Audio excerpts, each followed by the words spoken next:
बहुत salary last तक बच रहा है जब देखो तो।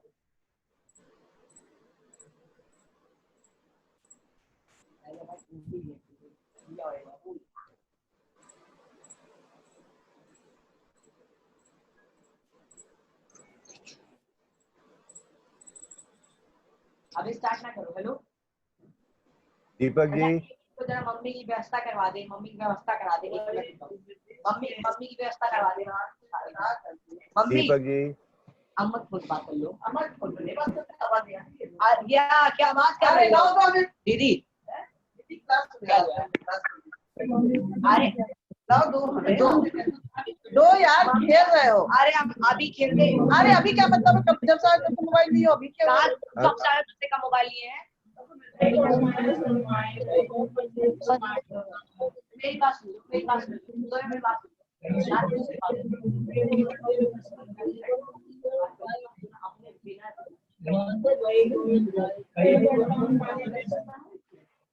इस वाले में नहीं अम्मा चलो स्टार्ट करो। गॉड लेवल गेम प्ले हो गया था। God level game play.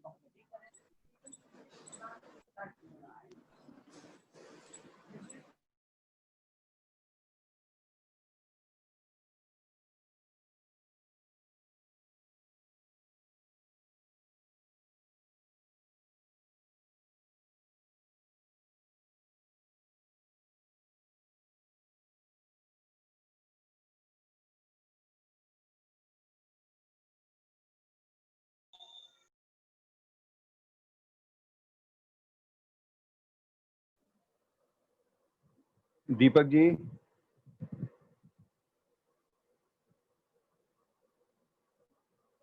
Sir कर रही हूँ मैं, बस सरस्वती वंदना चला रही हूँ जी।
नमस्कार,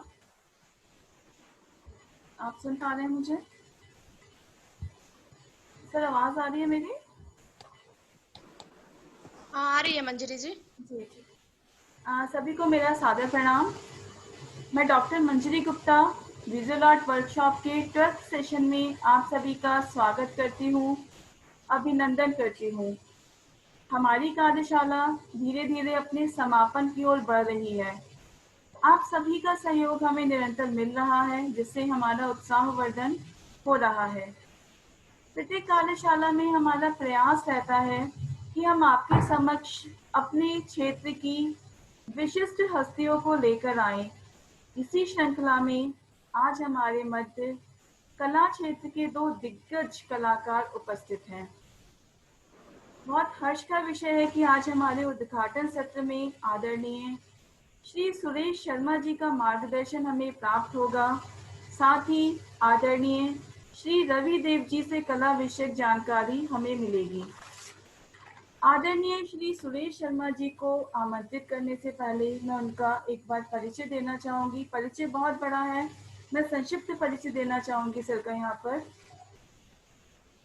सर की शिक्षा लखनऊ में हुई है। 1982 में भारतीय नृत्य अकादमी से आपने डिप्लोमा प्राप्त किया। 1985 में आपने NSD से ग्रेजुएशन किया है। साहित्य कला परिषद द्वारा आपको एक्टिंग के लिए सम्मान दिया गया। 1988 से 1989 में संगीत नाटक अकेडमी द्वारा आदरणीय सुरेश शर्मा जी द्वारा लिखित व निर्देशित नाटक मोहना को श्रेष्ठ नाटक का पुरस्कार दिया गया। आपने 30 से भी अधिक नाटकों में अभिनय किया है, साथ ही प्रख्यात निर्देशकों के साथ काम भी किया है। स्टेनिस्लावस्की सिस्टम का सबसे पहला हिंदी अनुवाद स्टेनिस्लावस्की के अभिनय सिद्धांत नामक किताब में आपने किया है और आप डायरेक्टर हैं नेशनल स्कूल ऑफ ड्रामा के। सर, आप किसी परिचय के मोहताज नहीं है, लेकिन मैंने आपका एक संक्षिप्त परिचय देने का प्रयास किया है। आपका हमारी इस कार्यशाला में बहुत बहुत स्वागत, अभिनंदन। धन्यवाद मंजरी जी। आदरणीय विजय भाई एवं समस्त जितने भी लोग इस समय मौजूद हैं, उन सभी को मैं प्रणाम करता हूँ, धन्यवाद करता हूँ कि आप लोगों ने मुझे अवसर प्रदान किया कि आप लोगों के बीच उपस्थित होकर के सम्मुख आप लोगों से कुछ बातचीत कर सकूं। ये बड़ी खुशी की बात है कि संस्कार भारती, उड़ान और ये जो जितने भी रचनात्मक हमारी जो भी संस्थाएं हैं लगातार निरंतर कार्य करती चली जा रही हैं और युवा वर्ग को कला और अपनी संस्कृति से परिचय करवा रही हैं, यानी कि वापस उनको भारतीय कला एवं संस्कृति की जड़ों तक की ले जाने का ये जो प्रयास है, ये अति उत्तम और बहुत ही सराहनीय प्रयास है। क्योंकि जिस तरह से हमारा युवा वर्ग बीच में थोड़ा सा पाश्चात्य की तरफ चला था, लेकिन ये बहुत ही अच्छा प्रयास आप सभी द्वारा किया जा रहा है कि हम अपनी युवा पीढ़ी को जो वाकई कहीं ना कहीं जो जिस पाश्चात्य संगीत की, पाश्चात्य कला की, पाश्चात्य रंगमंच की जो हम बात करते हैं या पाश्चात्य शैलियों की बात करते हैं या पहनावे ओढ़ावे की बात करते हैं, हर चीज में जिस तरह से हावी होता जा रहा था हमारा ये पाश्चात्य संस्कृति, उसको किस तरह से आप जैसी संस्थाएं, आप जैसे लोग इतने अथक प्रयास के द्वारा वापस आप अपने परंपराएं, अपनी संस्कृति, अपनी कला की ओर हमारे युवा जो सहयोगी हैं उनको वापस लाने की कोशिश कर रहे हैं। और ये बताने की भी, समझाने की भी कोशिश है कि जो हमारी परंपराएं हैं, जो हमारी अपनी भारतीय परंपराएं, चाहे वो कला को लेकर के हो, संस्कृति को लेकर के हो या रोजमर्रा के जीवन से कहीं कहीं ज्यादा सशक्त हैं, कहीं ज्यादा पावरफुल है, जिस तरफ हम एक अंधी दौड़ में दौड़ रहे थे। ये बहुत ही खुशी और उनकी बात है और बहुत ही सराहनीय कार्य है। जिस तरह से अभी कुछ दिन पहले ही अभी रविवार को रंगमंच के ऊपर जो कार्यशाला थी आप लोगों की, वो समाप्त हुई। अभी दृश्य कला को लेकर के ये कार्यशाला है और निरंतर काम कला और संस्कृति को लेकर के किया जा रहा है। ये बहुत ही सराहनीय कार्य है जो हमारे बीच में आदरणीय अनुपम जी भी हमारे बीच में, उनको भी मैं प्रणाम करता हूँ। ये जो दृश्य कला की बात की जा रही है, जो कार्यशाला आयोजित की गई, बहुत ही सुखद बात है। अगर हम देखें तो अगर हम पाषाण काल से उठा करके देखें, बात करें तो मानो जो भी बहुत ही अगर बृहत क्षेत्र में बात करें, ब्रॉड प्रोस्पेक्ट्स में बात करें, तो मानव द्वारा जो भी गतिविधियां की जाती रही हैं वो सब के सब क्राफ्ट और उनको सबको कहीं ना कहीं कला के क्षेत्र में रखा गया। मूलतः अगर हम देखें तो जो दृश्य कला है, जो विजुअल आर्ट्स की हम बात कर रहे हैं, उनको हमने तीन, मोटे तौर पे देखा जाए तो तीन उसकी शाखाओं में उसको बांटा जाता है या माना जाता है। जैसे पेंटिंग है, मूर्ति की बात करते हैं, स्थापत्य कला की बात करते हैं, चीजों को तो हम विजुअल आर्ट्स में लेकर के आते हैं, दृश्य कला के में मानते हैं। लेकिन जैसे संगीत है, नृत्य है, रंगमंच, ये सारी की सारी चीजें जो है हम परफॉर्मिंग आर्ट्स में लेकर के आते हैं या ऐसा माना जाता है। लेकिन इन सारी, अगर हम नाट्य शास्त्र के हिसाब से, भरत मुनि के हिसाब से बात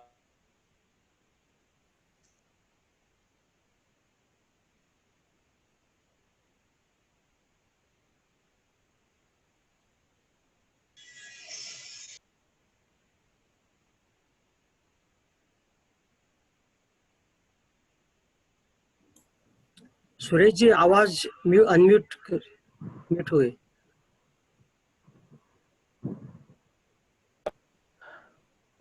ये अभी अनम्यूट हुआ? हाँ, नहीं, अब ठीक है, आ रही है आवाज। ओके। तो मूलतः जो है हम अगर देखते हैं विजुअल आर्ट्स की अगर बात करते हैं तो उनको तीन ब्रांचेस में, तीन भागों में हम विभाजित करते हैं, जिसमें पेंटिंग है, मूर्तिकला है, स्थापत्य कला है।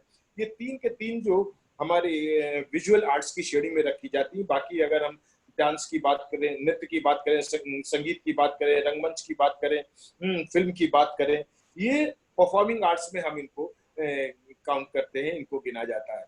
लेकिन रंगमंच एक ऐसी कला है, एक ऐसी कला की विधा है जिसके अंदर ये सारी की सारी कलाएं जो है समाहित हैं, और इसको लेकर के नाट्य शास्त्र में श्लोक भी है जो सारी कलाओं को एक साथ अगर कोई चीज प्रदर्शित करती है तो हमारी रंगमंच जो है, हमारा जो थिएटर है, हम उसको मानते हैं। देखिए 17वीं शताब्दी तक की जो कला के जो हम माना जाता था, या कला को जिस तरह से हम परिभाषित करते थे, वो बहुत ही ब्रॉड उसका परिप्रेक्ष्य हुआ करता था।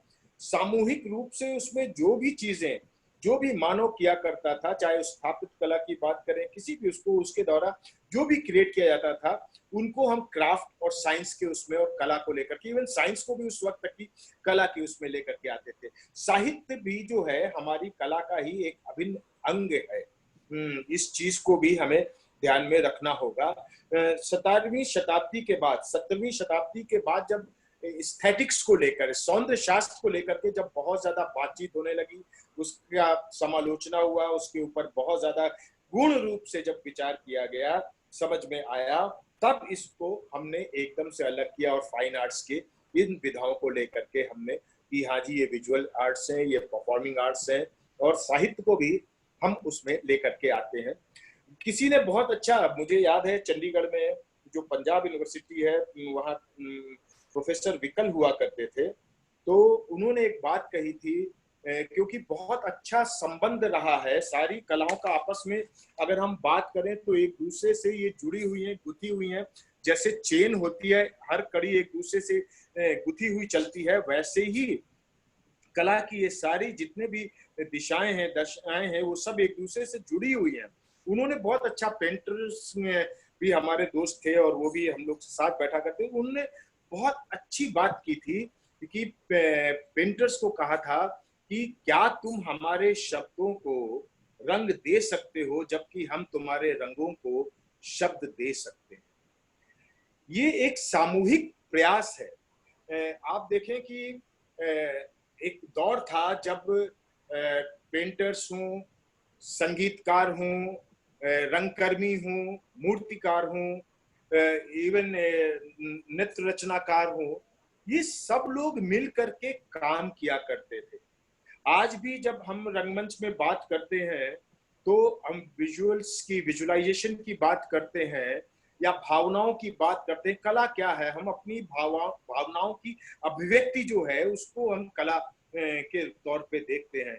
कोई शब्दों के माध्यम से अपनी भावनाओं की अभिव्यक्ति करता है, कोई संगीत के माध्यम से करता है, कोई नृत्य के माध्यम से करता है, कोई मूर्तिकार है वो अपनी मूर्ति की जो रचना करता है उसके माध्यम से अपने भावों की अभिव्यक्ति करता है। पेंटर अपने रंगों से अपने भावनाओं की अभिव्यक्ति करता है। मात्र अभिव्यक्ति के अलग अलग ये माध्यम जरूर हैं, लेकिन कहीं ना कहीं ये भावनाओं से, इमोशंस से जुड़े हुए हैं। इसीलिए कहा जाता है कि कलाकार जो है बड़ा ही इमोशनल होता है। ये कलाकारों के बारे में ये बात अक्सर कही जाती है और सुनी जाती है।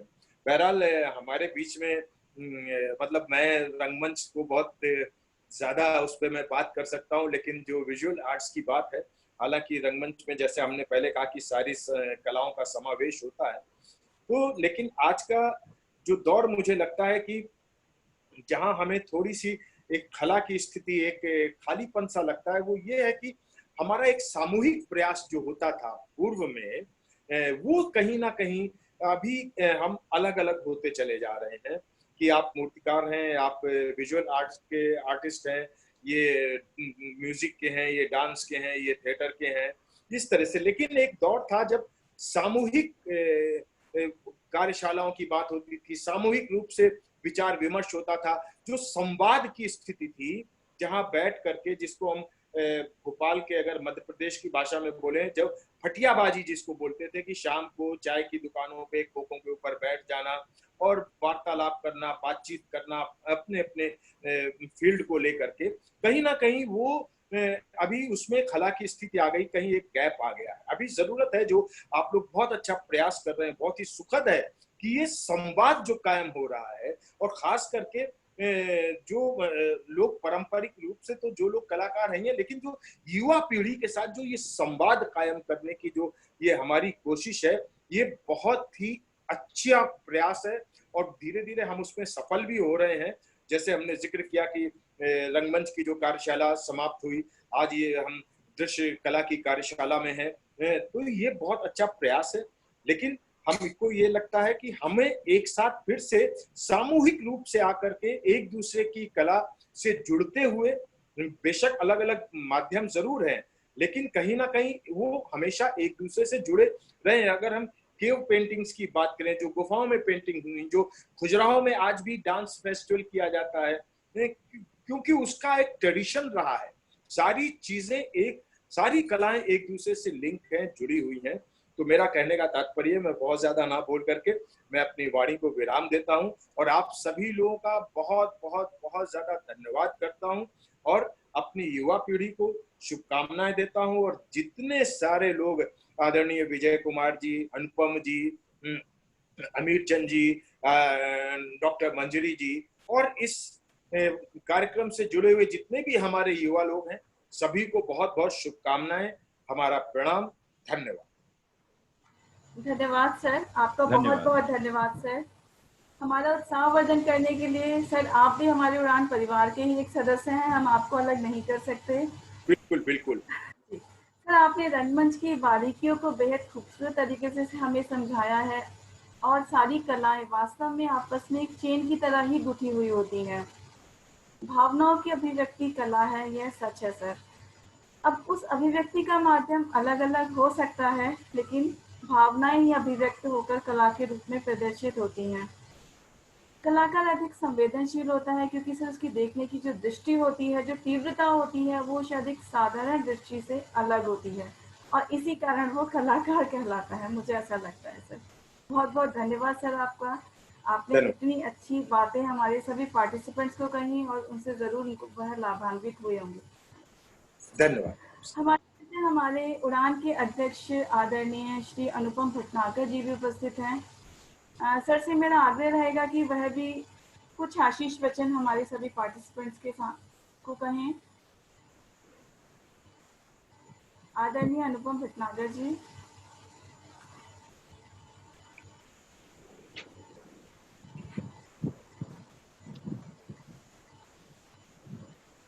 मुझे लगता है कि शायद सर नहीं हैं। हमारे आज के वर्कशॉप के दूसरे कलाकार आदरणीय श्री रवि जी, जो कि आज कला की बारीकियां हम सभी के समक्ष रखने वाले हैं और हमारे प्रतिभागियों को समझाने वाले हैं। सर, आपका बहुत बहुत स्वागत है हमारी इस वर्कशॉप में। सर के परिचय के लिए मैं आदरणीय बहल सर से आग्रह करूंगी कि वो सर का परिचय दें। नमस्कार। सबसे पहले तो सुरेश शर्मा जी का मैं धन्यवाद देना चाहूंगा।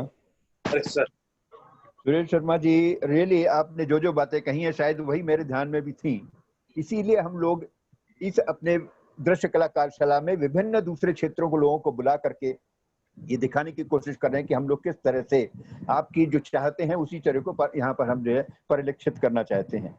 आपने बहुत अच्छी तरीके से सारे संबंधों को जो पुराने हम भूल गए थे कलाओं के, आपस में जोड़ने की बात करी है। हम आप बहुत के शुक्रगुजार हैं कि आपने द्वारा हमारे जो सुनने वाले हैं उनके सामने भी ये विषय रखा है। हम लोग इस पर आगे चलते रहेंगे और समय समय पर हम आपको जो है, अगर दूसरे शब्दों उर्दू के लखनऊ के शब्दों में कहें तो हम आपको परेशान करते रहेंगे। हमारी खुशी तो सर हमारी खुशी होगी। जी जी, धन्यवाद, बहुत बहुत धन्यवाद, बहुत बहुत धन्यवाद। मुझे ध्यान है अभी 1-2 दिन पहले ही पंजाब से सुदेश शर्मा जी आए थे। उन्होंने पूरा व्याख्यान अपना जो था वो ऑब्जर्वेशन पर दिया था कि ऑब्जर्वेशन कैसे होना चाहिए, ऑब्जर्वेशन होना चाहिए। जबकि कलाओं में हम चित्रकला के माध्यम से बात करें तो ऑब्जर्वेशन हमारे लिए शुरुआती ऑब्जर्वेशन से होती है। अगर हम कोई चीज ऑब्जर्व नहीं करेंगे तो हम उसको ड्रॉ नहीं कर सकते हैं। इस तरह से हमारा तो ABCD ऑब्जर्वेशन से शुरू होता है।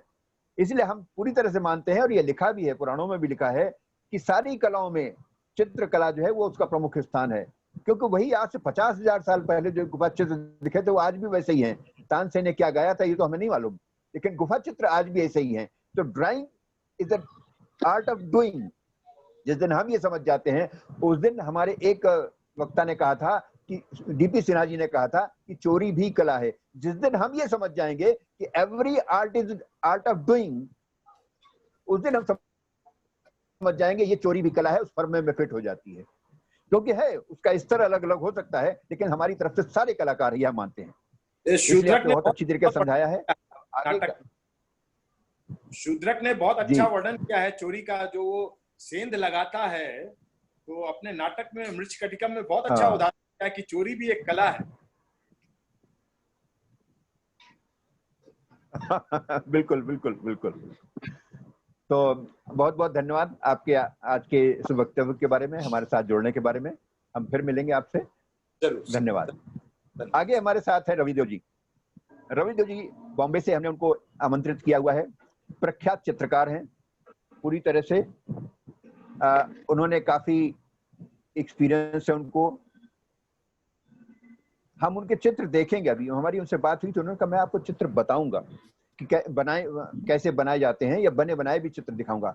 वास्तव में रविदेव जी जो चित्र बनाते हैं वो मुझे लगता है कि पेंसिल के चित्र में कोई भी हो, उसमें जो डेप्थ होती है वो समझ देखने वाली चीज होती है मेनली। उनका जो चित्रकला के बारे में ज्ञान है वो विशद ज्ञान है, काफी एक्सपीरियंस है। उनके जो चित्र बनाए हुए हैं वो ऑल इंडिया आर्ट्स यूके में, और इस समय स्वामी नारायण जो बड़ौदा का है उसके साथ भी काम कर रहे हैं। काफी एग्जीबिशंस भी हुई हैं, और इस समय जो हमारे सामने प्रदर्शित करेंगे रविदेव जी। हाँ, नमस्कार। उनकी कई बार कलेक्शन भी है। तो आज हमारे बीच में रविदेव जी।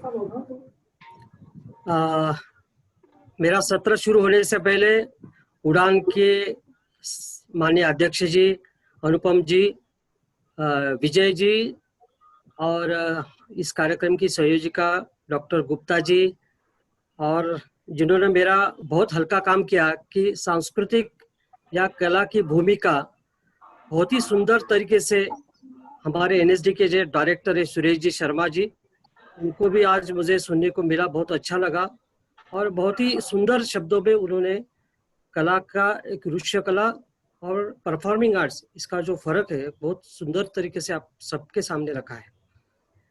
उड़ान जैसे काम करे कि पूरे तरुण जो युवा वर्ग है उसके लिए काम करे। बहुत ही अच्छे कार्यक्रम मैंने आज फेसबुक पे देखे हैं, और बहुत ही अच्छा एक मंच दिल्ली के सभी कलाकारों के लिए उन्होंने उपलब्ध किया है, और एक व्यापक मतलब सभी कलाओं को लेकर काम कर रही है। आज मैं आपको लॉकडाउन के स्थिति में मेरा सारा स्टूडियो मैंने घर पे थोड़ा अरेंज किया है, और आपको मैं मेरे पेंटिंग्स दिखाऊंगा। और फिर आज एक लैंडस्केप वाटर कलर, बारिश हो रही तो वाटरफॉल की एक वाटर कलर पेंटिंग मैं आपको एक आधा घंटे के अंदर दिखाने वाला हूँ। देखते समय अगर आपको कोई प्रश्न हो, पूछना हो, वो भी कर सकते हैं, और आखिरी 5 मिनट पे भी हम चर्चा कर सकते हैं। ऐसा है कि कार्यक्रम का स्वरूप हमने तय किया है। समय दिया है मेरे ख्याल से 35 मिनट है ना विजय जी? नहीं, आप कोई भी समय की ऐसे कोई ज्यादा सीमा नहीं है, आप फिर भी कम समय में कार्यक्रम हो तो अच्छा रहेगा। हाँ, तो कोई मैं बात नहीं। आपको डेमोन्स्ट्रेशन के लिए शुरुआत करने से पहले थोड़े पेंटिंग्स दिखाता हूँ मेरी। हाँ, 1 मिनट।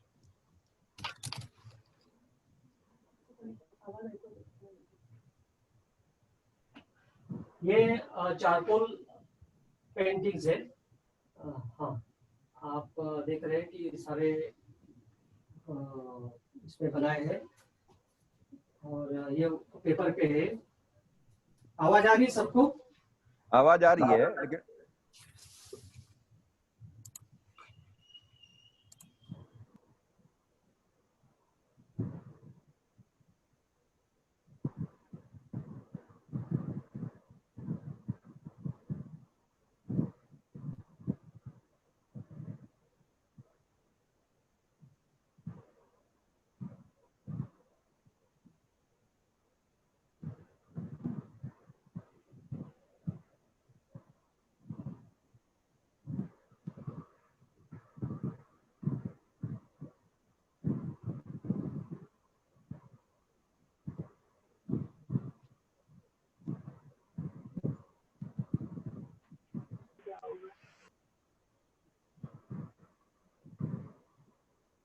कुछ तकनीकी समस्या है क्या?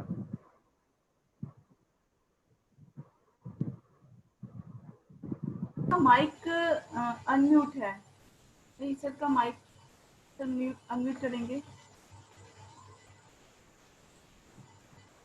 हाँ जी, अब ठीक है जी। जी, आवाज आ रही है? हाँ अब आ रही है। अरे हाँ, तो ये सारे पेंटिंग जो स्टूडियो में आप देख रहे हैं उसमें पोर्ट्रेट, लैंडस्केप और कुछ सब्जेक्टिव पेंटिंग भी बनाता हूँ, क्योंकि ये सारा विषय थोड़ा चैलेंजिंग रहता है। इसमें एनाटॉमी, पर्सपेक्टिव, ऑब्जर्वेशन, ऐसे सारे विषय का अभ्यास करना पड़ता है। यह अभी दिल्ली के संस्कार भारती के कार्यक्रम में पौंडीचेरी का मैंने डेमोन्स्ट्रेशन दिया था। बड़ा लैंडस्केप है, 20 बाय 30, 20 बाय 30 इंचेस का। ये बारिश के वक्त किया है।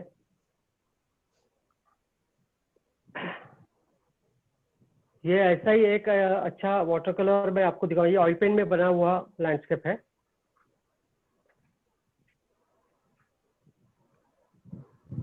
ये वाटर कलर है। कुछ आपको दिख रहा है ना? सबको पेंटिंग्स दिख रहे हैं ना विजय जी? जी जी बिल्कुल दिख रहा है सर, दिख रहा है। हाँ हाँ हाँ हाँ। जी ये एक पोर्ट्रेट का डेमोन्स्ट्रेशन गुवाहाटी आसाम के लिए, मैंने आसाम प्रांत के लिए अभी दिया था। वाटर कलर है। तो ऐसे विषय लेकर मैं काम कर रहा हूँ। और ये भी एक लैंडस्केप है, ऑयल पेंट है। जी तो मुझे लगता है कि आप छोटे स्क्रीन में भी थोड़ा आनंद ले रहे होंगे। अभी मैं आपको एक डेमोन्स्ट्रेशन दे रहा हूँ और डेमोन्स्ट्रेशन करते समय मैं बात भी करूंगा। अगर किसी को प्रश्न पूछना है तो वही पूछ सकते हैं, मैं सुन सकता हूँ। तो मुझे ऐसा लगता है कि विजय जी हम शुरू करते हैं जी डेमोन्स्ट्रेशन। बिल्कुल अवश्य सर। हाँ हाँ।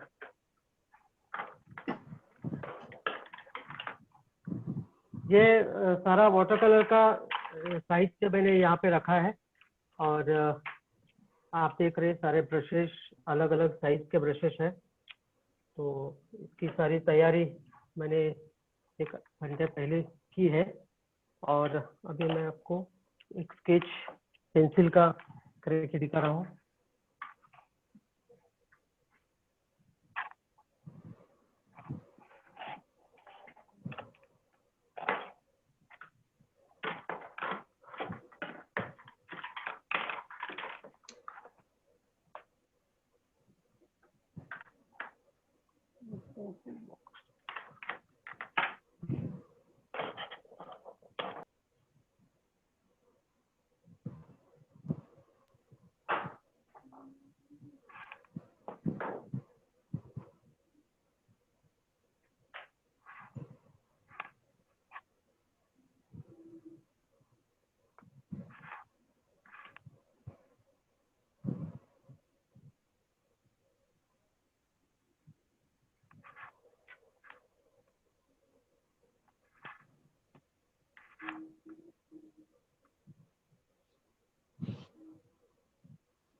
ये पेंटिंग का जो साइज है वो 22 इंच बाय 30 इंच ऐसा साइज लिया है। और ये हमारा भारतीय पेपर है, हैंडमेड का। वाटर कलर माध्यम में बना रहा हूँ। और ये थोड़ा देखा हुआ भी है, लेकिन मेरे सामने कोई फोटोग्राफ नहीं, लेकिन मैं मेमोरी से ये बना रहा हूँ। तो ये आपको थोड़ा सा येलो ऑकर लिया है मैंने ब्रश पे, और पेंसिल जैसा एक थोड़ा सा ब्रश है, और उसको मैं ऊपर से जो छाया गिर रहा है उसका लैंडस्केप बना रहा हूँ। ये एक जनरल ड्राइंग मैंने किया है। अभी मैं इसको पेंट करने वाला हूँ।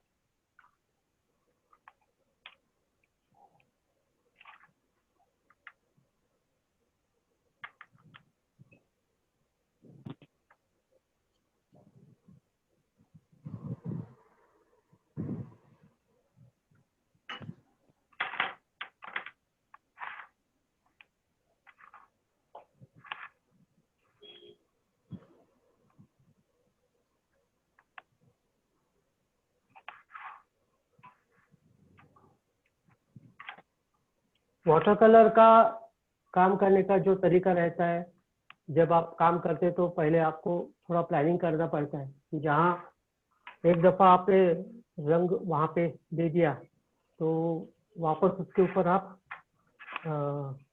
कुछ काम करना है तो कर नहीं सकते। तो वाइट जहाँ छोड़ना है तो वो आपको विचार पूर्वक छोड़ना पड़ता है।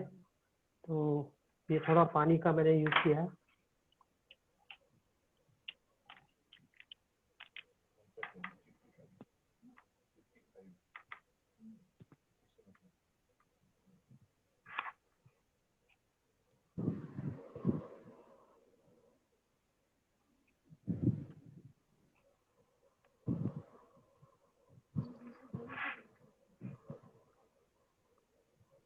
डेमोन्स्ट्रेशन आपको दिख रहा है सबको? जी बिल्कुल विजय दिख रहा जी? है। हाँ दिख बिल्कुल, रहा है फर्स्ट ना? Class first class. हाँ, yes।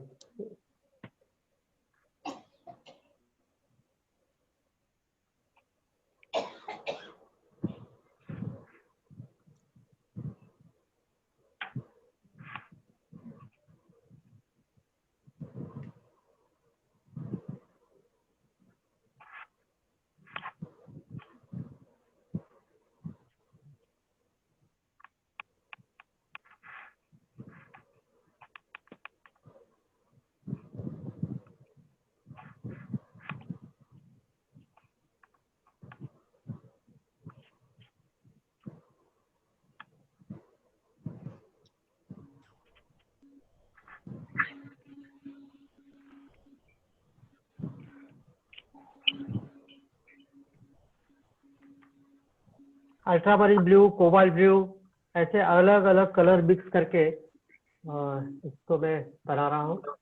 और बारिश में क्या होता है कि हैंडमेड पेपर सूखने के लिए समय लगता है, लेकिन फिर भी गीले में काम करना एक स्किल आता है। काम करते करते स्किल भी आता है।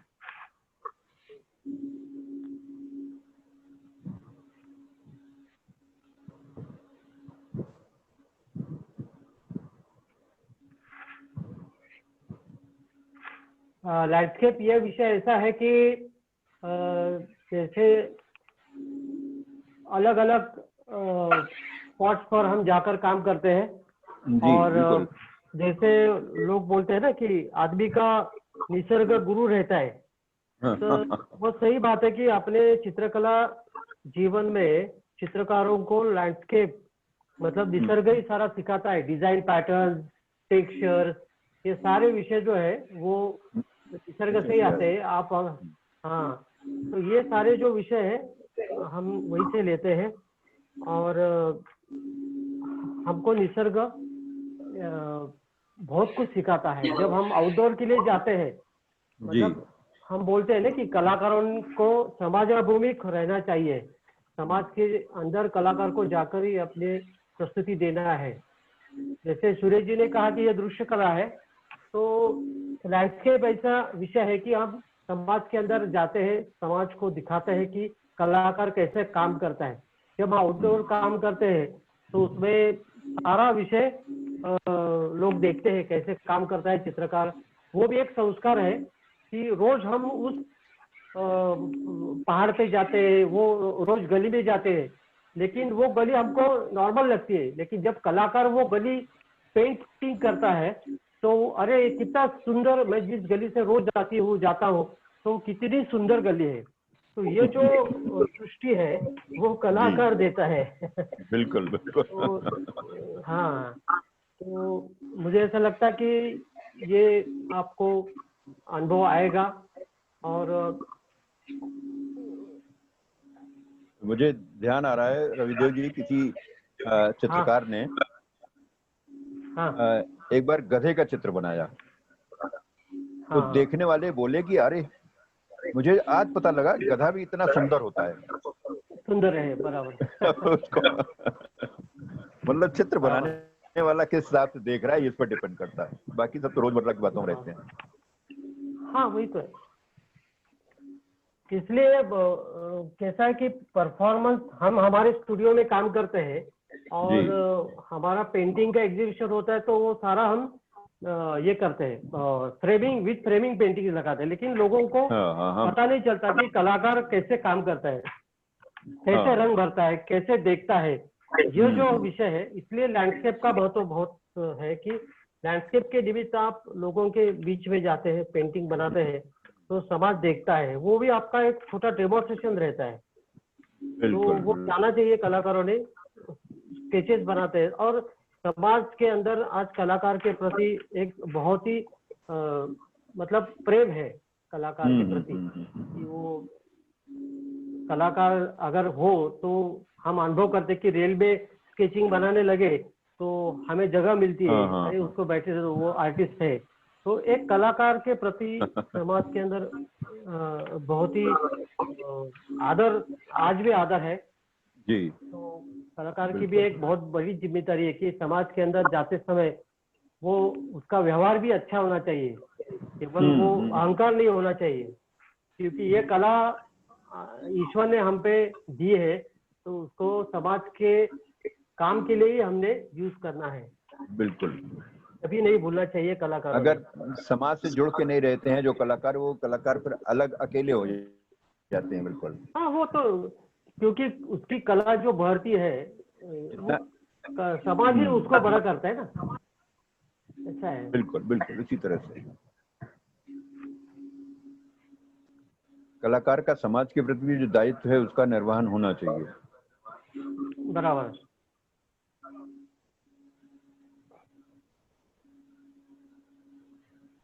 और चित्रकला में ये निसर्ग चित्रकला तो हमारे हजारों वर्षों से, हमारे जो राजस्थानी शैली है, आंध्रा शैली है, कांकरा कर्नाटक की है, इसमें अत्यंत सुंदर लैंडस्केप वहाँ पे हम देखते हैं कि बहुत ही सुंदर लैंडस्केप वहाँ पे उस समय से हमारे यहाँ बना रहे, इतनी बारीकी से और अत्यंत भावपूर्ण, उसमें फिगर्स, पोर्ट्रेट इतने सुंदर बनाए। आज भी हम देखते हैं कि बहुत ही सुंदर वो सारे विषय उस समय के नेचुरल कलर्स में वो उपलब्ध था। आज हम ट्यूब प्रेस करते तो कलर आ जाता है, लेकिन उस समय तो वैसी कोई उपलब्धि नहीं थी। कलाकार अपना स्वयं कला, स्वयं चित्र पेंटिंग के लिए कलर बनाता था, ब्रश बनाता था। आज तो सारा ब्रश भी बनाना, ये सारे विषय साउथ के ही राजा रवि वर्मा के जो चित्र हैं उनमें पीछे लैंडस्केप देखिए कितने सुंदर रखते हैं, कितने पुराने और कितने पहले के हैं। एक्सक्यूज मी सर, अभी आपने कुछ स्प्रे यूज किया है? हाँ, वो वाटर स्प्रे है अपना। अच्छा। थोड़ा इफेक्ट मिलने के लिए, क्योंकि जब वाटरफॉल नीचे जाता है तो वापस वो पानी भी ऊपर आ जाता है ना थोड़ा, तो वो इफेक्ट थोड़ा सा मिलने के लिए। और पेपर में मतलब सीधा रखा हूँ, इसलिए वाटर का फ्लो नीचे आ रहा है, तो उसका एडवांटेज मैं ले रहा हूँ। ये स्पंज है ताकि मैं उसको थोड़ा एब्सॉर्ब कर रहा हूँ। अभी अच्छे अच्छे कलर्स, अच्छे अच्छे वाटर पेपर्स और हैंडमेड पेपर्स हमारे देश में बन रहे हैं और बहुत ही अच्छी क्वालिटी है। ये भी मैं कर्नाटक प्रांत में एक चित्रकला का चित्रपट पेपर ऐसा नाम उन्होंने ब्रांड लिखा है, तो वो अभी पूरे देश भर में मिलता है। हाँ, तो वो एक अच्छा है काम के लिए।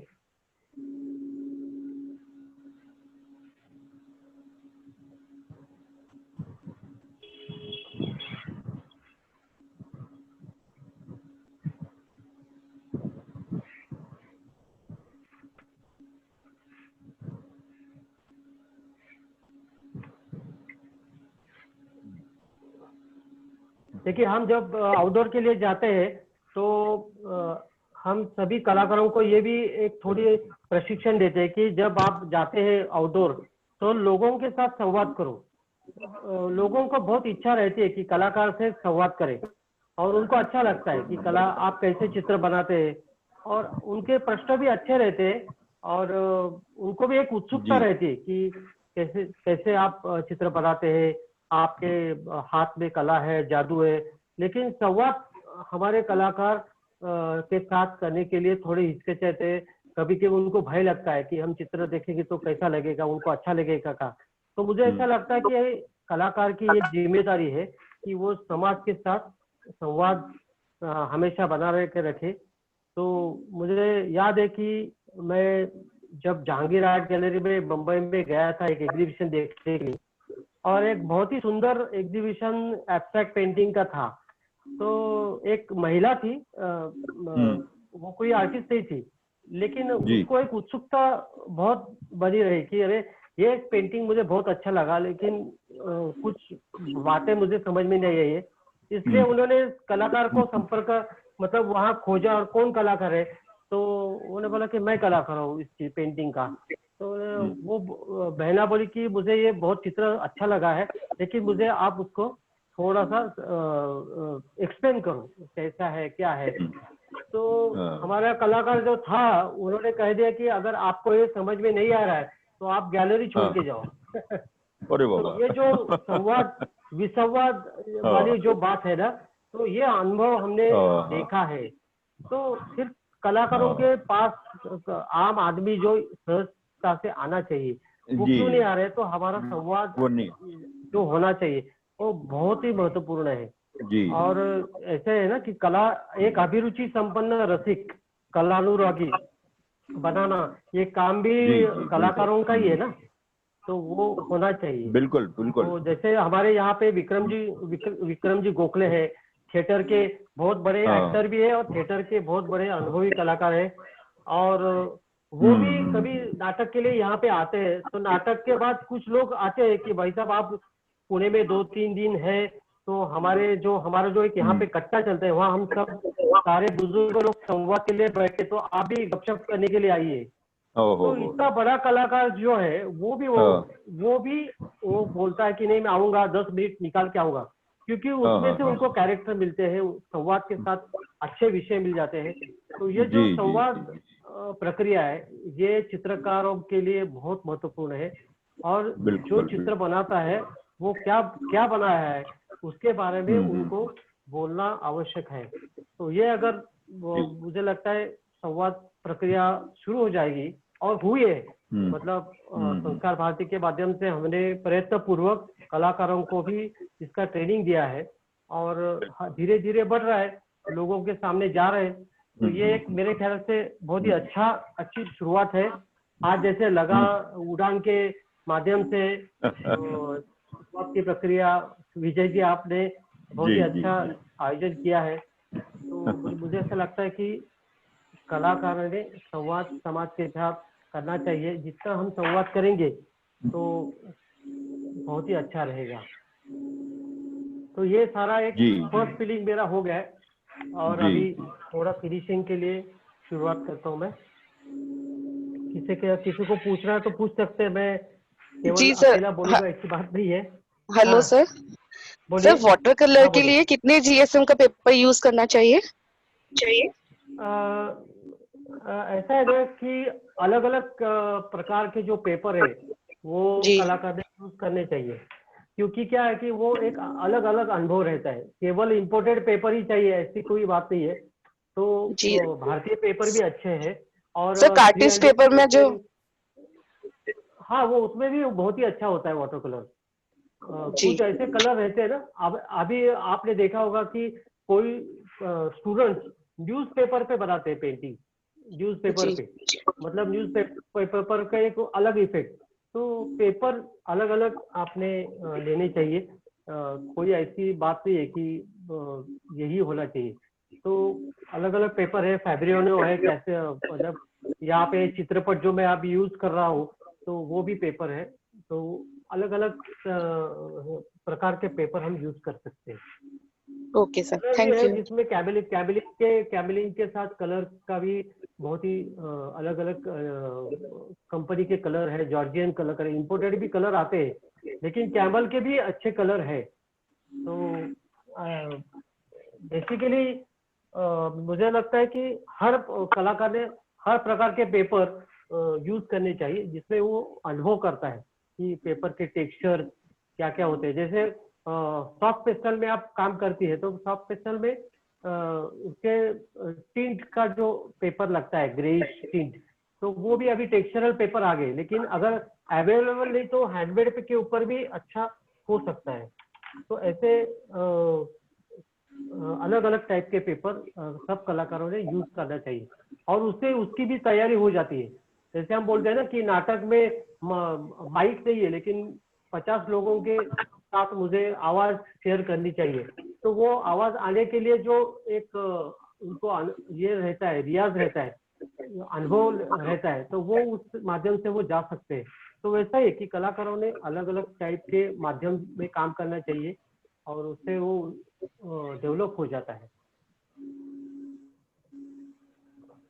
ये फैन ब्रश है, आप देख रहे हैं, उसको थोड़ा टेक्सचर है, ये ऑयल पेंट एक्रेलिक में भी यूज होता है, और उसका एक इफेक्ट भी मैं ले रहा हूँ, कैसे कैसे यूज हो सकता है।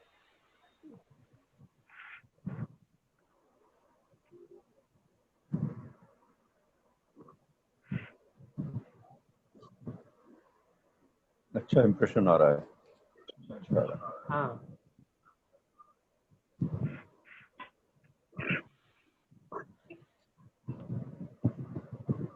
हाँ, मुझे कुछ अनुभव शेयर करने हैं कि ये गए 26 साल से हम संस्कार भारती के माध्यम से हर संडे को लैंडस्केप के लिए जा रहे हैं। कलाकार अपने अपने स्टूडियो में तो काम करता है, लेकिन हर रविवार को 1-2 घंटे हम एकत्रित सभी शहर के जितने भी कलाकार है, नवोदित कलाकार है, कोई इंजीनियर है, कोई घर में काम करने वाली औरत है, लेकिन कला में रुचि रखते हैं, ऐसे सभी कलाकार हम एकत्रित आते हैं और एकत्रित रियाज करते हैं, और उसका एक बहुत ही अच्छा परिणाम आया है गए 25 साल में। नेशनल इंटरनेशनल लेवल पे उस माध्यम से कलाकार पहुंच गए हैं, उन्होंने बहुत ही अच्छी तरह से काम डेवलप किया है। उसमें ऐसे भी कलाकार आ गए कि जिन्होंने शिक्षा नहीं ली आर्ट स्कूल में जाकर, लेकिन रुचि थी, और कई होटल में काम करते हैं, कोई IT में काम करता है, और आज वो प्रोफेशन क्या है तो वो प्योरली वाटर कलर में काम कर रहे हैं। तो ये भी हमें एक बहुत अच्छा मतलब ऐसे लोग संपर्क में आए कि जिन्होंने पूरा, मतलब पिताजी का होटल का बिजनेस है, लेकिन पिताजी को कहा कि मैं आपके होटल में बिजनेस में नहीं आऊंगा, मुझे पूरे जिंदगी में वाटर कलर में काम करना है। आज उन्होंने बम्बई में वाटर कलर के ऊपर ही सारा फ्लैट परचेज किया, और उनका जीवन पूरे मतलब वाटर कलर पे वो बिता रहे हैं। मतलब जो संकल्प किया था वो आज पूरा उस तरह से काम कर रहे हैं। जी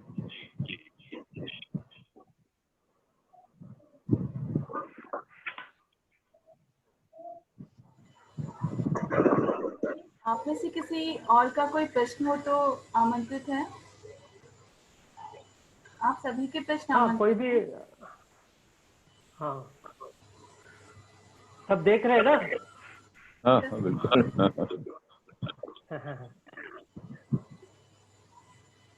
साक्षी गुप्ता ने हैंड रेज कर रखा है, अगर साक्षी जी कुछ पूछना चाहती हैं तो। हाँ बोलिए बोलिए, साक्षी जी बोलिए।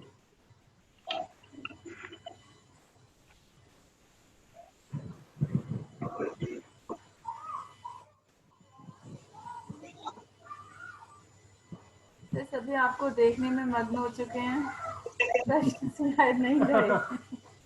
नहीं, कोई दिक्कत नहीं है, मुझे भी आनंद आ रहा है कि आप सब देख रहे हैं, और बाद में प्रश्न का भी हो सकता है, लेकिन देखना ये भी एक संस्कार है, ऐसा मुझे लगता है। और अच्छे कला रसिक आज मेरा चित्र देख रही है।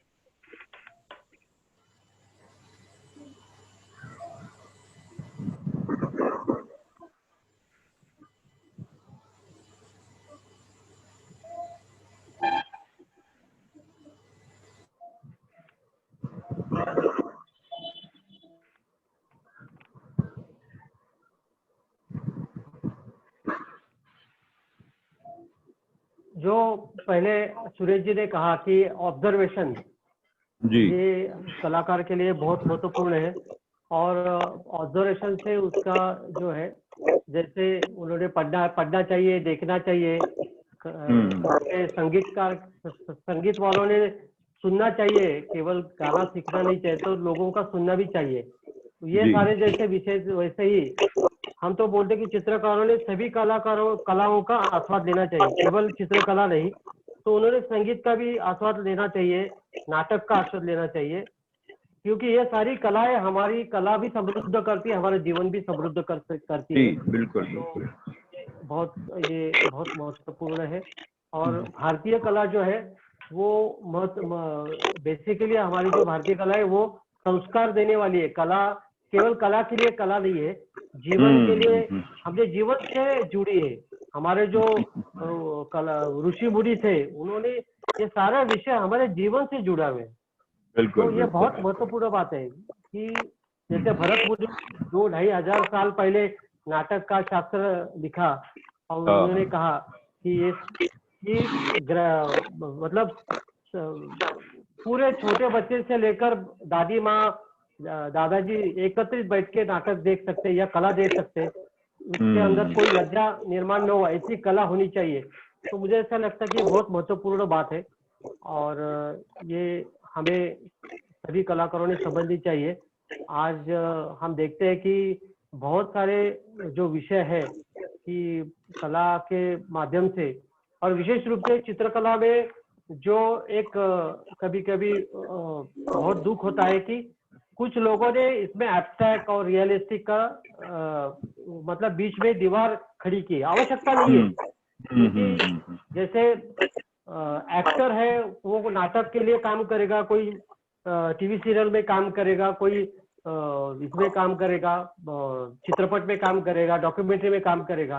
तो अलग अलग उसका ये है, ऐसे कोई बात नहीं कि फिल्म में काम करने वाला ही बड़ा है, उसको ज्यादा पेमेंट मिलता है, करोड़ों रुपए में कमाता है इसलिए वो बड़ा, ऐसा नहीं है। लेकिन नाटक में भी काम करने वाले जो लोग हैं आज वो भी एक समाज परिवर्तन का बहुत बड़ा काम करते हैं और अच्छे विषय लेकर नाटक आज कर रहे हैं। तो मुझे लगता है कि एब्स्ट्रैक्ट करने वाले ही ऐसा होना नहीं चाहिए कि वो वही कला करे। आप जो कला करते हैं हम पैदा किए गए, तो इसकी आवश्यकता नहीं है। अलग अलग मतलब जैसे शास्त्रीय संगीत सीखने के बाद कोई चित्रपट का गीत गाएगा, कोई भजन गाएगा, कोई कीर्तन गाएगा, कोई डॉक्यूमेंट्री के लिए काम करेगा, रेडियो जिंगल के लिए काम, तो अलग अलग हर एक का ये रहेगा और ये रहना ही चाहिए। ये जो वैरायटी है ये हमारा बेसिकली समाज एक अच्छा परिपूर्ण करने के लिए इसका बहुत महत्व है। और मुझे ऐसा लगता है कि ये जो दीवारें ये टूटनी चाहिए, नहीं होनी चाहिए। हाँ, नहीं होनी चाहिए। और ये नए जो चित्रकार है आज, जो तरुण लोग इसमें है, उन्होंने भी कि सब टाइप के एग्जीबिशन देखने के लिए जाना चाहिए।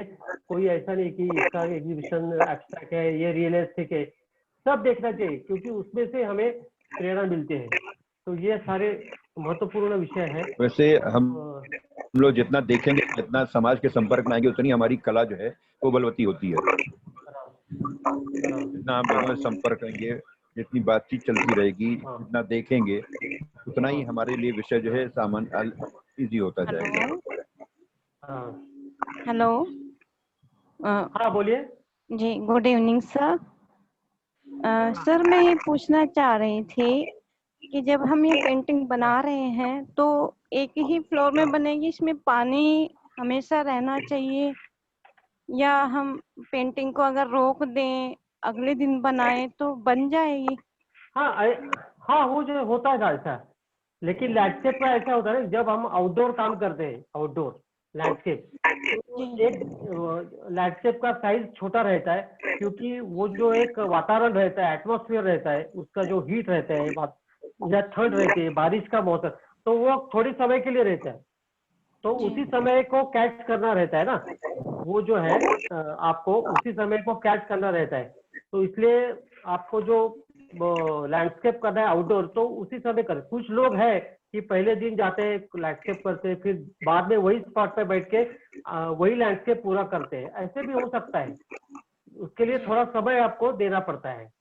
तो ऐसे भी लोग हैं काम करने वाले कि अलग अलग टाइप के बम्बई में है एक शेख करके, वो ऐसे टाइप का काम करता है कि सनसेट का जो है वो रोज 2 महीने जाकर सनसेट पे काम कर रहा था एक ही लैंडस्केप पर।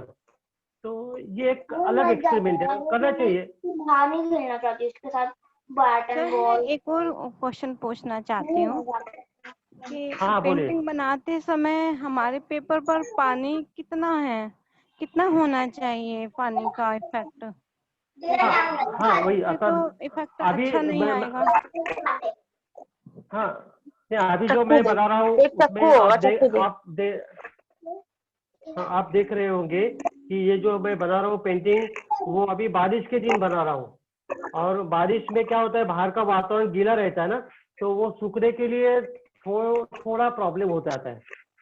और इसलिए कम से कम पानी यूज करके, जहाँ ज्यादा पानी करना है तो वो भी इतना कंट्रोल में करना पड़ता है। मतलब जहाँ पे 12 महीने बारिश होती है वहां पे भी काम करना मुश्किल होता है, तो कम से कम पानी यूज करके वहां बना सकते हैं।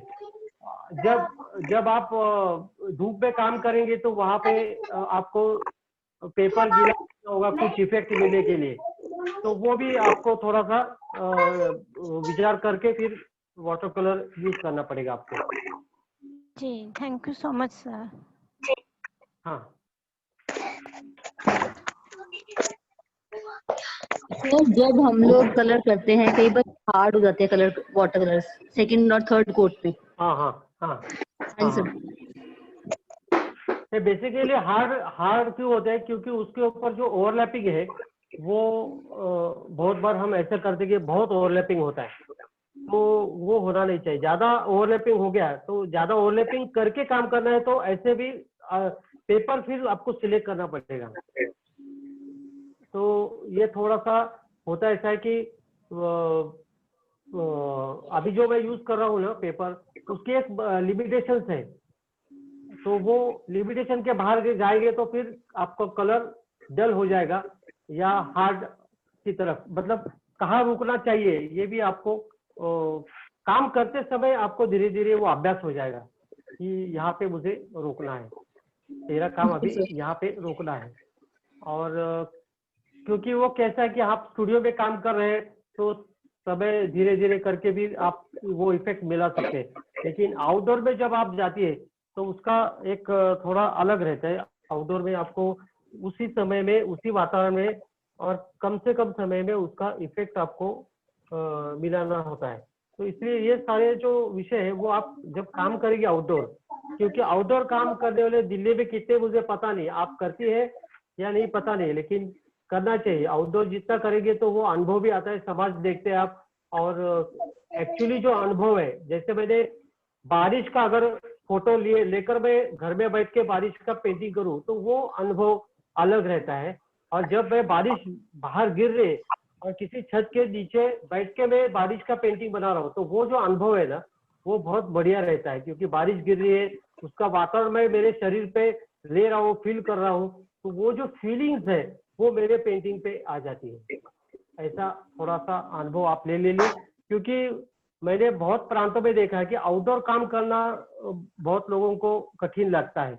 कभी कभी भय होता है कि लोग क्या कहेंगे, कैसा होगा मेरा काम। लेकिन अभी बहुत संख्या बढ़ गई आउटडोर करने के लिए, मतलब अन्य अन्य प्रांतों में भी वर्कशॉप लेते हैं आउटडोर के लिए। तो वहां जाकर वहां जैसे शिमला कुल्लू, आप दिल्ली में पेंटिंग कर रही है और जब आप कुल्लू मनाली जाती है तो कुल्लू मनाली में एक वातावरण अलग रहता है और आपके कलर में भी चेंज आ जाता है। तो ऐसे ट्रिप्स ग्रुप में जाना चाहिए कि जहां हम आउटडोर काम करें, आउटडोर का अनुभव ले लें, ऐसा मुझे लगता है।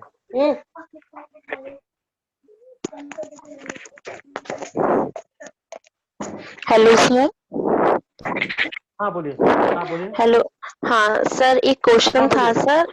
हाँ सर, आपने जो ये पीछे पेंटिंग्स बनी हुई हैं सर, वो किस मीडियम में है?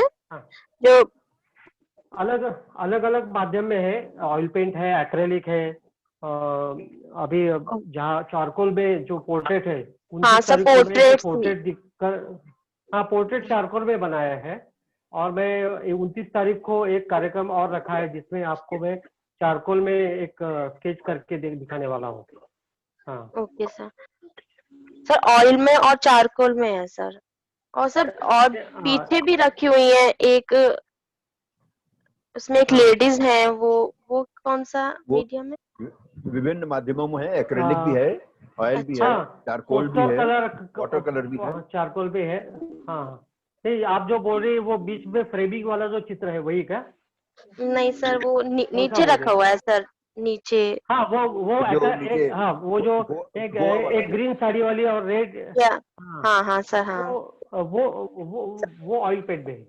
Oil painting. हाँ मैं मतलब सभी माध्यम में काम करता हूँ, पेस्टल में भी काम करता हूँ, वो एक अलग अनुभव रहता है और वो करना ही चाहिए सबको, सबने। तो मुझे ऐसा लगता है कि वो जो अनुभव है तो वो सबने लेना चाहिए। तो विदेश में क्या होता है कि सभी लोग, बहुत सारे लोग ऑयल पेंट करते, वो अन्य यूज नहीं करते, वाटर कलर भी यूज नहीं करते। हमारे यहाँ भारतीय चित्रकार अलग अलग माध्यम से काम करते हैं, मतलब यस सर। नेचुरल कलर से लेकर सभी इसमें काम करते हैं। Okay sir, thank you. Yes good evening sir. या सर वाटर कलर में ऐसे बोलते हैं कि जो व्हाइट कलर और ब्लैक कलर होता है वो हम यूज नहीं करते, मतलब व्हाइट पे व्हाइट स्पेस छोड़ देते हैं।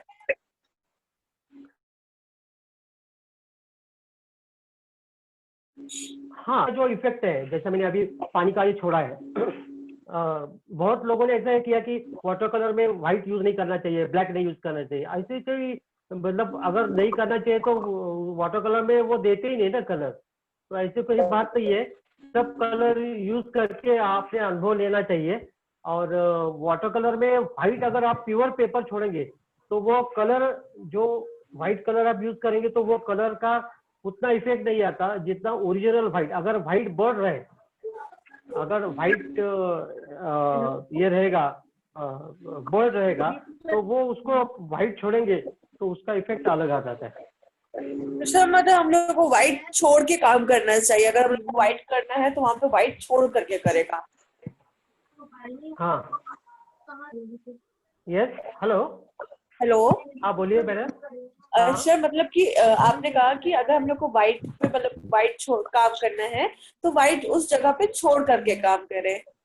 हाँ छोड़ के, हाँ छोड़ करके, वो वही वाटर कलर का जो विशेष है ना कि आपको पहले प्लानिंग करना पड़ता है।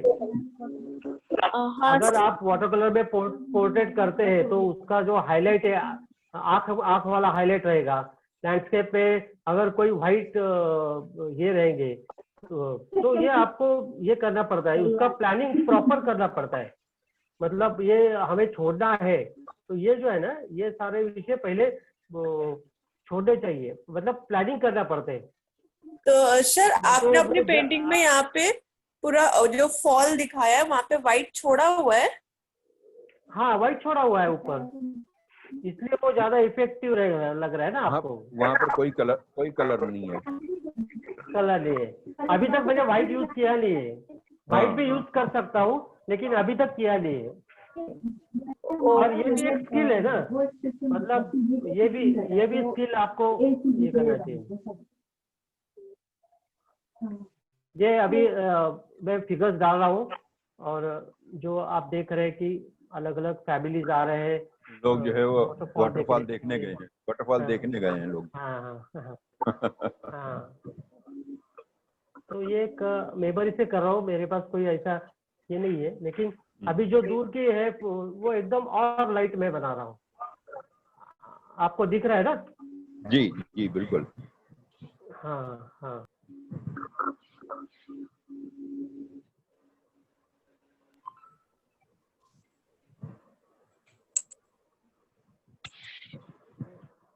वाटर कलर के मैंने पानी के भी अभी इतना बड़ा लैंडस्केप कर रहा हूँ तो पानी के भी 2 मैंने मग्स रखे हैं कि खराब हो जाता है पानी इसका यूज करने के बाद।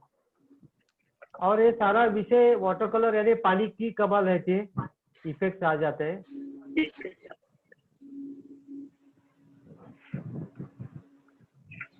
आपको ठीक लग रहा है ना? डेमोन्स्ट्रेशन आनंद आ रहा है?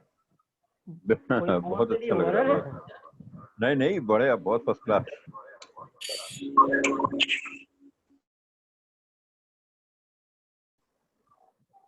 ये जो स्पॉट मैं कर रहा हूँ तो गीलेपन में भी छोड़ रहा हूँ ताकि वो कलर में ये हो जाएंगे।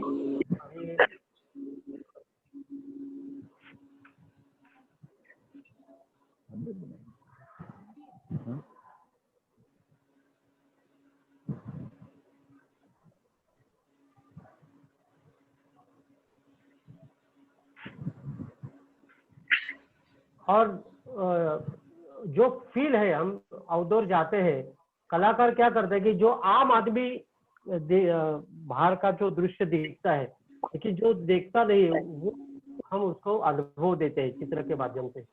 तो ये बहुत महत्वपूर्ण हमारा रोल रहता है कि हम आम आदमी को एक दृष्टि दे कला की कि ये कैसे दिखते हैं। तो मुझे लगता है कि हमारी बहुत महत्वपूर्ण भूमिका रहती है कलाकारों की।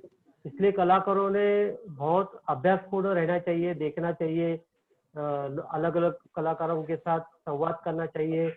हमारा कोई ना कोई एक मतलब मार्गदर्शक भी लेना चाहिए। ऐसे विषय हम कर सकते हैं। हेलो सर, क्या आप लैंडस्केप कंपोजिशन के बारे में कुछ बता सकते हैं? हाँ, देखिए कि हम जब आउटडोर जाते हैं तो बहुत सारे विषय हमको देखने में आते हैं। मतलब बिजली का खंभा रहता है, घर रहता है, तो उसमें से क्या लेना चाहिए, कौन सा अच्छा है, क्या लेने के बाद हमारा लैंडस्केप अच्छा हो जाएगा। तो ये थोड़ा सा कंपोजिशन करते समय आपको एक छोटा सा रफ स्केच बनाना चाहिए। तो वो आप जब काम करने के लिए आउटडोर जाएंगे तो ये बहुत महत्वपूर्ण है। पेंसिल स्केच बनाओ और फिर वो वर्टिकल होना चाहिए, हॉरिजॉन्टल होना चाहिए। ये आप काम करते समय विचार करके फिर आप आवश्यक करना चाहिए। देखो, मैंने ये थोड़ा ऑफ सेंटर लिया है, आपने देखा होगा कि ये जो वाटरफॉल है ये मैंने ऑफ सेंटर लिया है, और ये इसलिए लिया है कि उसका थोड़ा सा जो गोल्डन पॉइंट है वो सारा का सारा यहाँ पे आ जाएगा। तो आप ये देख रहे हैं कि ये पूरा मैंने हेवी बनाया है, बीच में ये थोड़ा सा हेवी और बीच में थोड़ा सा अंतर डिस्टेंस उसमें दिखाने के लिए ये मैंने किया है। तो ये सारा एक इफेक्ट मिलाने के लिए मैंने इसके ऊपर काम किया है। अभी थैंक यू सर। ये हाँ,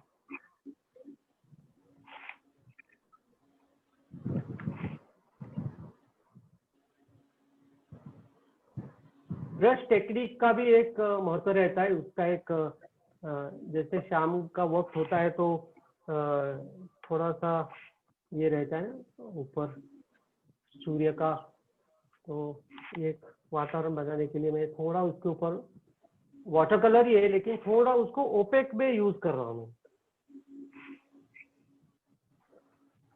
आप देख रहे होंगे।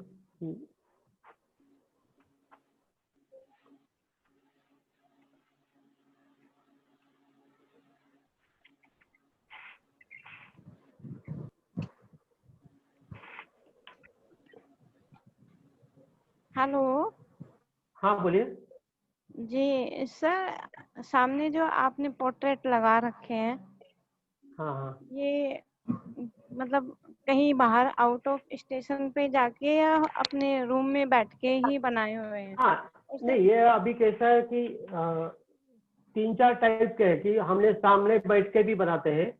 इसमें से कुछ पोर्ट्रेट सामने बैठ के किए हैं, कुछ हमने फोटोग्राफ से, कुछ लोगों की मांग थी कि मैं आपको अभी लॉकडाउन में आ तो नहीं सकते, इसलिए हमने फोटोग्राफ मंगवाए थे। और आउटडोर में जाते तो लोगों का जब हम स्केच निकालते हैं तो लोग बोलते हैं कि अरे हमारा भी निकालो, हमें भी अच्छा लगता है, हमारा चित्र निकाल के दे दो।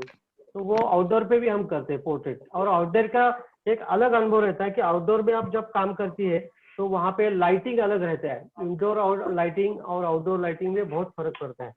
तो वो एक अनुभव हम वहाँ पे लेते हैं आउटडोर लाइटिंग का।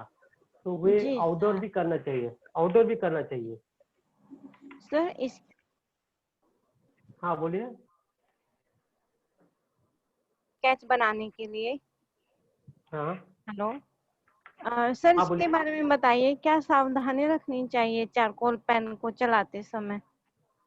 हाँ क्या क्या चारकोल जी हाँ जी, हाँ जी, चारकोल पेंसिल से जब हम पोर्ट्रेट करते हैं तो हमें क्या हाँ सावधानी रखनी चाहिए?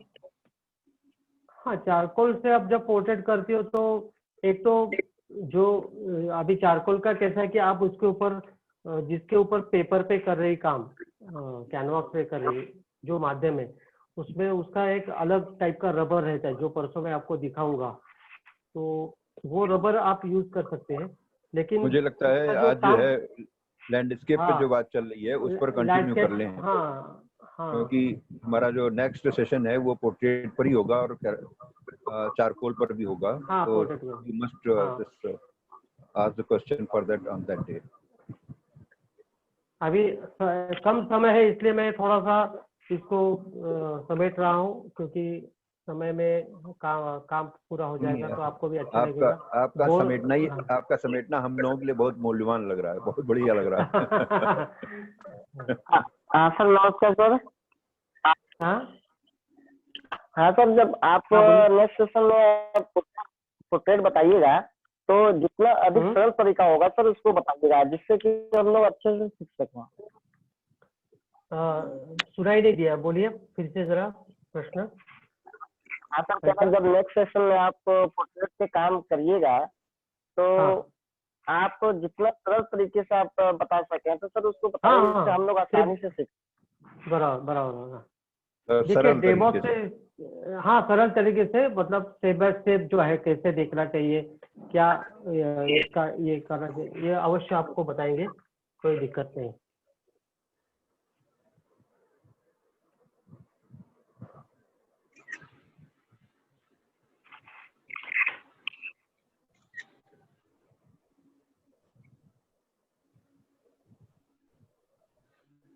मुझे एक आपको अनुभव शेयर करना है।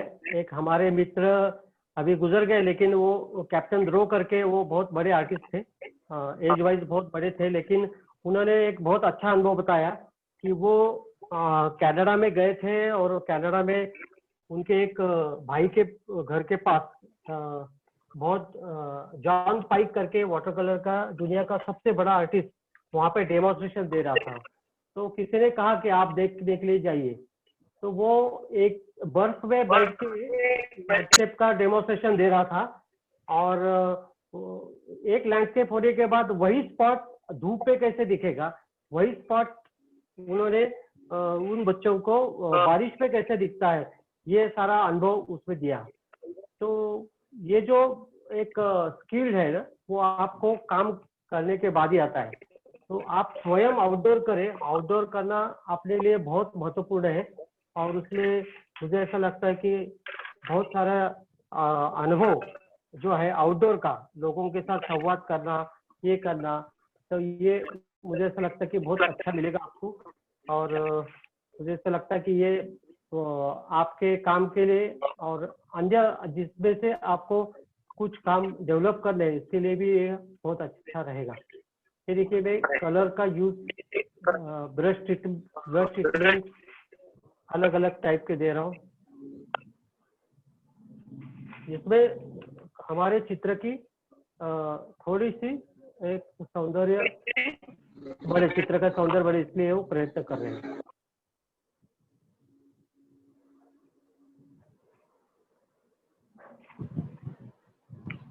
मुझे ऐसा लगता है कि डेमोन्स्ट्रेशन आपके सामने रखा है, और आपके सभी के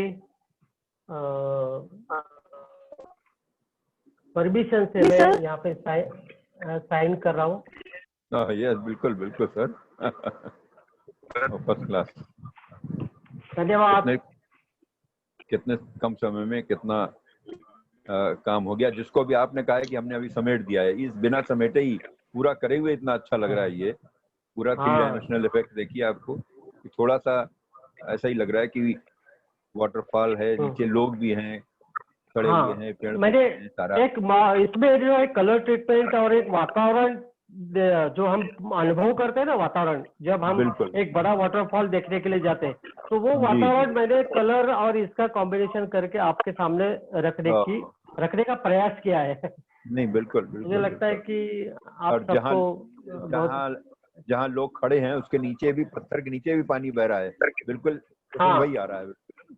वाटरफॉल का वाटर जो है दिस साइड भी आ रहा है, फ्लो बहुत बढ़िया।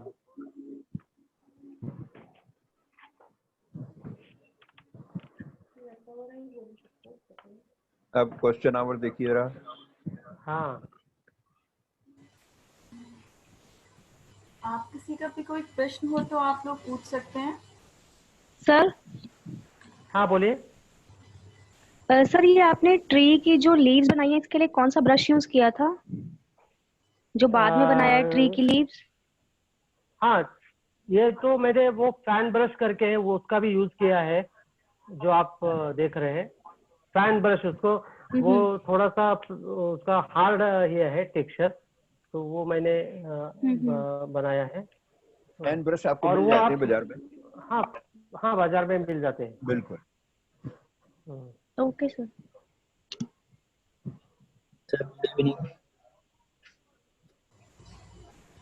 हेलो सर जी। मुझे लगता है कि आपको आनंद आया होगा इसमें।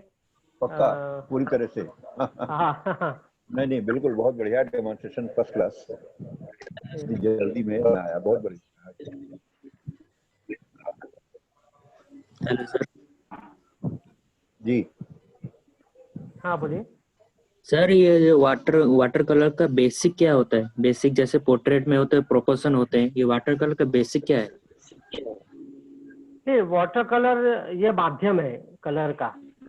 बेसिक यानी आपको क्या पूछना है, मुझे समझ में नहीं आया। क्या आपको पूछना है, मुझे समझ में नहीं आया भाई साहब। बेसिक यानी क्या मतलब?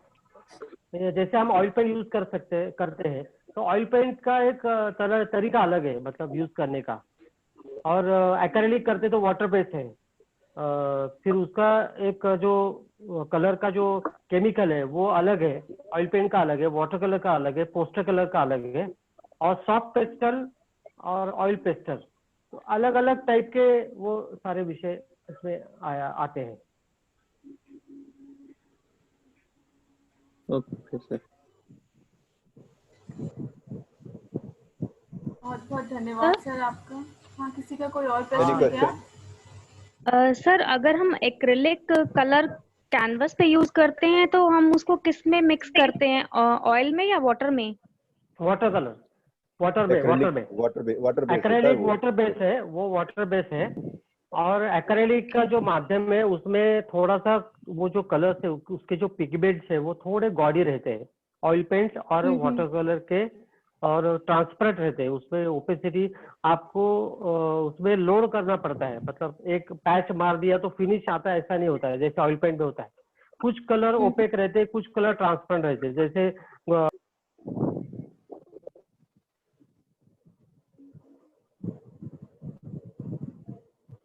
और सर, जैसे ऑयल कलर में हम पहले पॉस्चर, बोलिए ना सर, ऑयल कलर में हम पहले जैसे एक बेस पेंटिंग बनाते हैं, ऐसे क्या हम एक्रिलिक में या वाटर कलर में बेस पेंटिंग बनाएंगे? हाँ, एक्रेलिक में हम क्या करते हैं कि उसमें कलर अच्छा बैठने के लिए हम एक वॉश देते हैं। जब जो पेंटिंग हमें करना है ना, उसके लिए एक प्लेन वॉश येलो ऑकर का, ग्रेइश कलर, कौन सा भी ट्रांसपेरेंट एक लेयर देते हैं। फिर वो सूखने के बाद उसके ऊपर काम करना बहुत आसान रहता है। तो सर, वो हम ड्रॉ करने के बाद उस पे वॉश देंगे? हाँ, ड्राइंग करने के बाद वॉश देंगे उस पे? हाँ, ड्राइंग होने के बाद वॉश दे सकते हैं, या ड्राइंग आपने पेंसिल से बनाया होगा या चारकोल से बनाया होगा, उसको फिक्सेट मिलता है ना, फिक्सर मतलब फिक्सेटिव मिलता है, गैसो बोलते हैं जिसको। हाँ, गैसो बोलते हैं। तो वो उसके ऊपर से आप स्प्रे कर सकते हैं। फिर बाद में उसके ऊपर आप एक वॉश कलर का मार सकते हैं, जिससे आपको ड्राइंग भी देख सकते हैं। कुछ लोग ऐसा करते हैं कि पहले एक वॉश दे देते हैं पूरा ग्रे कलर का, फिर उसके ऊपर ड्राइंग करके फिर काम करते हैं। येलो कलर से या ब्राउन कलर से आउटलाइन करते हैं, ताकि उसको उसके ऊपर काम करते समय आउटलाइन भी मिल सकती है। तो अलग अलग टाइप से काम करने वाले हैं। कुछ लोग ऐसे कलाकार हैं कि जो स्टार्ट टू फिनिश कर सकते हैं, जैसे अलाप्रामा बोलते हैं उसको, कि ब्रश जो आप कलर लेते हैं वो फाइनल रहता है, मतलब कलर जो रखते हैं कैनवास पे उसके बाद उसके ऊपर काम ही नहीं करते। ऐसे भी आर्टिस्ट है कि जो अनुभव से सीख गए काम करते करते, मतलब जो वो काम करते हैं वो डायरेक्ट सेकंड फीलिंग पे काम करते हैं या थर्ड फीलिंग पे। तो ये जो है हमारा रियाज रोज होना चाहिए। और मैं आप सभी को, जो जितने भी आर्टिस्ट हैं जिनको इस क्षेत्र में काम कर रहे हैं, उनको रियाज रोज करना चाहिए। और हमारा एक कॉर्नर स्टूडियो, जैसे मैं आप देख रहे हैं कि मेरा जो स्टूडियो टोटल जो इसका माहौल देख रहे हैं, तो ये एक मेरे लिए एक माहौल है। और मैंने ये स्टूडियो जो बनवाया है, आप लॉन्ग शॉट अगर देखेंगे तो ये मेरा स्टूडियो है। आपने घर में 2 फुट बाय 2 फुट में भी आप एक ड्राइंग बोर्ड, एक वाटर कलर के लिए या जो आप बाद में काम करना चाहते थे उसके सारे साहित्य, वो ईजल या टेबल रहेगा, तो वो हमारे घर के एक छोटे कॉर्नर पे भी हो सकता है, लेकिन वो रहना चाहिए।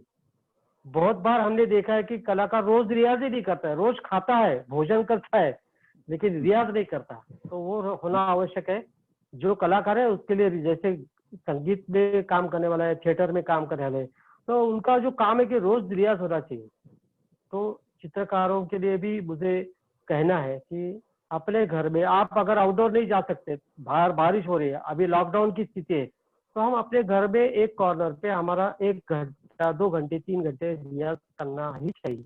आप कुछ भी तय करो, स्केचिंग करो, लैंडस्केप करो, फोटो लेकर काम करो, आपके पास सामने मॉडल नहीं है तो आप मिरर लेके काम कर सकती है। तो ऐसे अलग अलग टाइप के जो विषय है, लेकिन रोज काम करना ये हमारा, मैंने ऐसे देखे हैं एक भारत में जो जिन्होंने राजा शिव छत्रपति का जो पेंटिंग बनाया है, दग गोडसे करके एक बहुत बड़े चित्रकार होकर गए। उन्होंने अपने आयुष्य में संकल्प किया था, जब मैं सुबह उठूंगा तो पहले 25 स्केचेस करूंगा, उसके बाद पानी मैं पीऊंगा। और मैंने ऐसे विदेश के भी चित्रकारों ने उनके पुस्तक में अपनी ओथ, शपथ प्रिंट की है कि मैं रोज 5 स्केचेस करने के बाद ही सोऊंगा। तो ये जो संकल्प है वो मुझे ऐसा लगता है कि कलाकारों ने करना चाहिए। इसलिए मैं कलाकार नहीं बोलता, कला साधक सबको बोलता हूँ। जो साधना रोज करता है वो कला साधक होता है। मुझे लगता है कि विजय जी, समय आपका जो है बिल्कुल बिल्कुल बिल्कुल, आप पूरी तरह से आपने बहुत अच्छा लगा सभी उसका सदुपयोग किया। बहुत बहुत धन्यवाद सर आपका, बहुत ही खूबसूरत पेंटिंग आपने बताई और हमारे सारे दर्शक मंत्रमुग्ध होकर देख रहे थे आपको। हाँ, धन्यवाद डॉक्टर जी। और बहुत अच्छा आपने बहुत अच्छी योजना बनाई है। हम जैसे कलाकारों को यही मौका रहता है कि कला रसिक और चित्रकारों के साथ संवाद करना, तरुण लोगों के साथ संवाद करना, और केवल हमारा अनुभव हम सिखाते हैं ऐसी बात नहीं है, क्योंकि हम हमेशा कहते हैं कि कलाकारों ने विद्यार्थी की भूमिका में रहना चाहिए। कितने भी बड़े कलाकार हो, लेकिन वो स्टूडेंट की भूमिका में रहना चाहिए, क्योंकि कल आया हुआ नया कलाकार भी हमें बहुत अच्छी दिशा दे सकता है, बहुत अच्छा कुछ विचार भी दे सकता है, डेमोन्स्ट्रेशन दे सकता है। तो वो भूख होनी चाहिए और मानसिकता भी हमें बनानी चाहिए कि मैं कलाकार चित्रकार हूँ, लेकिन चित्रकला का मैं स्टूडेंट हूँ। ये मानसिकता आखिर तक होनी चाहिए। धन्यवाद। हमारे आज ये 12वां सेशन है और हमारे सभी सेशंस में एक से बढ़कर एक कलाकार, यानी अपने क्षेत्र से सारे कलाकार आए हैं। और सबसे ज़्यादा जो मुझे समझ में आया कि अच्छा कलाकार वही होता है जो ज़्यादा विनम्र होता है, और सभी कलाकारों के साथ ये हमें सीखने का मौका मिला है। जैसे हमारी सारी कलाएं जीवन से जुड़ी होती हैं, वैसे ही कलाकार भी जीवन से जुड़ा होता है, क्योंकि कलाकार जीवन से ही प्राप्त करता है, और जैसा कलाकार देखता है, जैसा पाता है, अपनी कला के माध्यम से, अपनी विशिष्ट दृष्टि के माध्यम से, वैसा ही समाज को भी देता है। बहुत बहुत धन्यवाद सर आपका। आपने इतनी खूबसूरत पेंटिंग बना के दिखाई और हम सभी बहुत आनंदित हुए हैं। धन्यवाद सर आपका। आगे के सेशन की जानकारी के लिए और आगे के सेशन के लिए मैं अपने मेंटोर आदरणीय श्री बहल जी को आमंत्रित करती हूँ कि वे अगले सेशन की जानकारी हमारे पार्टिसिपेंट्स को दें। रवि देव जी का पहले मैं बहुत बहुत धन्यवाद करता हूं कि उन्होंने पूरे समय में हम लोगों को बिल्कुल स्पेल बाउंड रखा है और हम लोग जो देखना चाहते थे बिल्कुल उसी तरह से उसका समय का सदुपयोग हुआ है। मैं रविदेव जी को ये भी बताना चाहूँगा कि हमारे सामने जो बैठे हुए हैं, जो दर्शक हैं, जो श्रोता हैं या जो हमारे पार्टिसिपेंट हैं, वो सारे कलाकार नहीं हैं। इसे आप 75% एंड 25% का रेशियो रखिए। जो 25% कलाकार होते हैं, लेकिन 75% ऐसे हैं जो हमारे दिल्ली यूनिवर्सिटी के स्टूडेंट्स हैं। उनके लिए मैं तो आपने भी जैसा बताया है, अगर उस लाइन पे चलते हैं तो वो भी कुछ ज्ञान प्राप्त कर लेंगे ही। लेकिन जो नॉन आर्ट स्टूडेंट हैं, जो इस तरह के दिल्ली यूनिवर्सिटी के, उनके लिए हमारा ये कहना है कि जैसा आपने कहा कि हम शपथ लेते हैं कि सवेरे 5 स्केच करेंगे या रात में 5 स्केच करके ही सोएंगे या सवेरे नाश्ता करेंगे। मैं समझता हूँ कि मुझे चित्रकला विषय में अपनी डिग्री प्राप्त किए हुए आज करीब 50 साल हो रहे हैं, लेकिन आज भी मैं हमारे जो न्यूज़पेपर सवेरे आता है उस पर बिना स्केच किए हुए हमारा न्यूज़पेपर खत्म नहीं होता है, क्योंकि न्यूज़पेपर बहुत जगह होती है, उसमें खाली हमारे पास पेन होता है, हम उसी समय स्केच करते हैं, कुछ ना कुछ स्केच जरूर करते हैं रोज। और जैसा मैंने पहले भी कहा था कि हम लोग आर्ट के मामले में बेसिक जो है वो ड्राइंग है, हम ड्राइंग से ही आगे बढ़ते हैं सीधे। तो ड्राइंग ऐसी विधा है, ड्राइंग ऐसा क्षेत्र है जिसमें चाहे वो कलाकार हो या ना हो, वो ड्राइंग के क्षेत्र में आगे बढ़ सकता है, ड्राइंग कर सकता है। जैसा मैं अभी प्रारंभ में सुरेश शर्मा जी के बात कह रहा था कि उससे पहले जो आए थे उन्होंने ऑब्जर्वेशन की बात करी थी। मैं भी यही कहता रहता हूँ कि ऑब्जर्वेशन की अगर शुरुआत होती है कहीं से, तो वो हमारे पास से होती है, आर्ट से होती है, और आर्ट में ड्राइंग से होती है। हम जिस चीज को देख रहे हैं उसको हम बना रहे हैं, हमारा पर्पज ये है कि हम उस चीज को ऑब्जर्व करें तब हम ड्रॉ करें। ये ऑब्जर्वेशन की कैपेसिटी हमारी बढ़ने लगती है जब हम ड्राइंग करना शुरू करते हैं। और ये ऑब्जर्वेशन खाली ड्राइंग के मतलब का नहीं है, ये खाली नाटक के लिए नहीं है या डांस के लिए नहीं है, ये हमारे जीवन पर्यंत साथ चलने वाली चीज है, हमारी धरोहर होती है ऑब्जर्वेशन। अगर हम ऑब्जर्व नहीं करेंगे किसी चीज को तो हम कैसे आगे बढ़ेंगे। और उसके साथ साथ पेशेंस भी, हम दो बातें करते हैं, ऑब्जर्वेशन और पेशेंस की। ये दोनों चीजें आजकल की जिंदगी में सबसे ज्यादा बहुमूल्य हैं, होनी चाहिए, लेकिन आजकल पेशेंस नहीं है तो समस्या है, ऑब्जर्वेशन भी कम है इसलिए भी समस्या हो रही है। लेकिन ड्राइंग ऐसा क्षेत्र है जिसमें ऑब्जर्वेशन और पेशेंस दोनों चीजें होती हैं। हम ये बताते हैं कि आप कोई चीज देखते हैं और फिर बनाते हैं, आपने ऑब्जर्व किया, और आपके दिमाग में एक फैकल्टी होती है कि हम जो देखते हैं सोचते हैं कि ज्यादा से ज्यादा देख लें और ज्यादा देर तक बनाते रहें, बार बार हमें सर उठा के देखना ना पड़े। दिस इज माइन्यूट ऑब्जर्वेशन, और माइन्यूट ऑब्जर्वेशन को हम जो लंबे समय तक ड्रॉ करते रहे, दैट इज कॉल्ड पेशेंस। तो हम इस ड्राइंग के माध्यम से ऑब्जर्वेशन और ऑब्जर्वेशन के साथ साथ फिर पेशेंस भी डेवलप करते हैं। हम जिस पर्सनालिटी को बैलेंस पर्सनालिटी की बात करते हैं उसमें ये दो चीजें बहुत जरूरी होती हैं। अगर उर्दू में कहा जाए तो तराजू में एक तरफ बैलेंस है, दूसरी तरफ पेशेंस होता है। दोनों में से कोई भी चीज कम होगी तो बैलेंस पर्सनालिटी नहीं हो सकती। हम ड्राइंग के माध्यम से ऑब्जर्वेशन पेशेंस दोनों ही तय करते हैं, दोनों ही बढ़ाते हैं। ये ABCD शुरू करते हैं हम ऑब्जर्वेशन पेशेंस से ही ड्राइंग की। इसलिए जो लोग कलाकार हैं और जो नहीं हैं उनके लिए ड्राइंग एक बहुत महत्वपूर्ण चीज है कि हम कैसे ड्रॉ करते हैं। क्योंकि अभी जैसे नाटक बता रहे थे या मैंने बताया था कि ऑब्जर्वेशन करिए, आप जो नाटक में ऑब्जर्व करेंगे वो आपने ठीक ऑब्जर्व किया है नहीं किया है, ये आपका दर्शक बताएगा कि आपने जो ऑब्जर्व किया था उसको ठीक तरह से रखा है नहीं रखा है, डिपिक्ट कर पाए हैं, आप प्ले कर पाए हैं नहीं कर पाए हैं। लेकिन ड्राइंग में हमने जो ऑब्जर्व किया है उसके जज हम ही होंगे, क्योंकि हमने जो चीज बनाई है उसको हम देख के बता सकते हैं कि हमने ठीक ऑब्जर्व किया था नहीं किया था। अगर नहीं किया था तो हम दोबारा उसको ऑब्जर्व करके बनाएंगे। ये एक्सरसाइज है एक जो ऑब्जर्वेशन स्ट्रॉन्ग करती है। और ऑब्जर्वेशन जब हम ड्रॉ करते हैं तो वो पेशेंस होता है, तभी हम ड्रॉ कर पाते हैं। तो आपको मालूम है कि 6-6 घंटे लोग काम करते हैं, अगर आखिरी स्ट्रोक भी गलत लग गया तो पूरी 6 घंटे की हमारी जो है वो मेहनत बर्बाद हो जाती है। हमको पेशेंटली काम करना होता है 6 घंटे 7 घंटे जितनी भी देर होती है। इसलिए हमारा कहना ये होता है कि drawing is a very important thing. Drawing he base है। आप ड्रॉ करना, जब आप परफेक्ट ड्रॉ करने लगेंगे, पेंटिंग की बात तो बाद में शुरू होती है। इसलिए जो ड्राइंग नहीं जानते हैं, ड्राइंग के छात्र नहीं हैं, उनसे मेरा कहना ये है, घबराइए मत, आपके पास बहुत कुछ आने वाला है। आप ड्राइंग करना शुरू तो करें, आप पेशेंस भी रहेगा, ऑब्जर्वेशन भी रहेगा, और ये दोनों चीजें रहेंगी तो आपकी पर्सनालिटी भी बैलेंस पर्सनालिटी होगी। आप एक शहरी, अच्छे शहरी होकर के अपने जीवन में निकलेंगे। इसीलिए कहते हैं कला ही जीवन है, कला की शुरुआत ड्राइंग से होती है।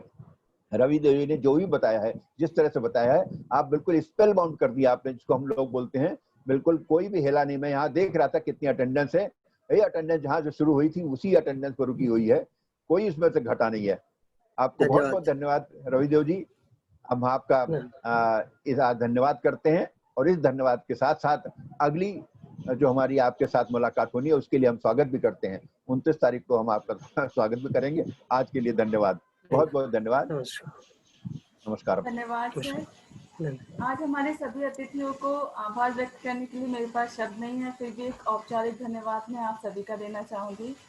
आज हमारे उद्घाटन सत्र में आदरणीय श्री सुरेश शर्मा जी उपस्थित रहे, जिन्होंने अपने अनुभव से, अपने रंगमंच के अनुभव से और ज्ञान से हम सभी को लाभान्वित किया और हमारा उत्साहवर्धन किया। सुरेश शर्मा जी का बहुत बहुत धन्यवाद। हमारे कलाकार के रूप में आज हमारे साथ उपस्थित रहे आदरणीय रवि जी, जिन्होंने इतनी सुंदरता से, इतने सरल तरीके से हमें चित्रकारी करना सिखाया और हमें वो एक पेंटिंग, एक चित्रकारी करके दिखाई, और हम सभी देखकर, उस चित्रकारी को देखकर आनंद का अनुभव कर रहे थे। सर आपका बहुत बहुत धन्यवाद सर।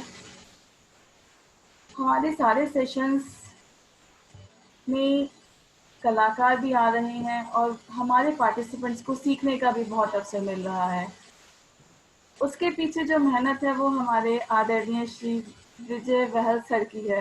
सर आपका भी बहुत बहुत धन्यवाद।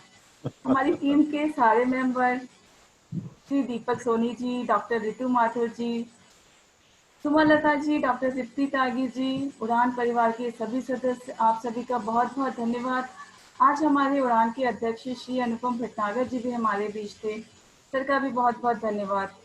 और सबसे प्रमुख धन्यवाद, महत्वपूर्ण धन्यवाद मैं अपने सभी प्रतिभागियों का करती हूँ कि जो इतने उत्साह के साथ हमारे साथ रहते हैं, हमारे कलाकारों का भी उत्साहवर्धन करते हैं और हमारा भी उत्साह बढ़ाते हैं।